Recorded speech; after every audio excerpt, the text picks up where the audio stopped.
నేను YouTube, Insta start చేసి nearly 5 months అవుతుంది. సో, ఎవ్రీ డే దేవుడిని ఒక్కటే కోరుకుంటాను. నాకు ఇన్స్టాలో నుంచి, యూట్యూబ్‌లో నుంచి ఆర్డర్స్ రావాలి అని చెప్పి.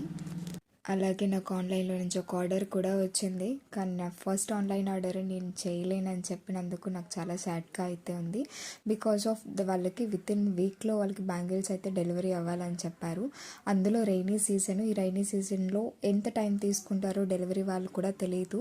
సో మనకి ప్రాపర్ టైమింగ్స్ ఎన్ని డేస్కి రీచ్ అవుతుందో అని తెలియకుండా మనం మళ్ళీ కస్టమైజేషన్ చేసి ఆ కస్టమర్కి రీచ్ అవ్వకపోతే బాగుండదని చెప్పి నేనైతే చేయలేనని చెప్పాను. ఎవరికైనా కస్టమైజేషన్ కావాలి అనుకుంటే ప్లీజ్ 10 days బిఫోర్ అయితే ఇన్ఫామ్ చేయండి. ఎందుకంటే అది మేకింగ్ టైం ఉంటుంది అండ్ డెలివరీ అవ్వడానికి టైం కూడా పడుతుంది. కాబట్టి నా ఫస్ట్ ఆన్లైన్ ఆర్డర్ ఎవరు తీసుకుంటారో వాళ్ళకి నా సైడ్ నుండి ఒక స్మాల్ రిటర్న్ గిఫ్ట్ కూడా ఉంటుంది. నచ్చితే లైక్ అండ్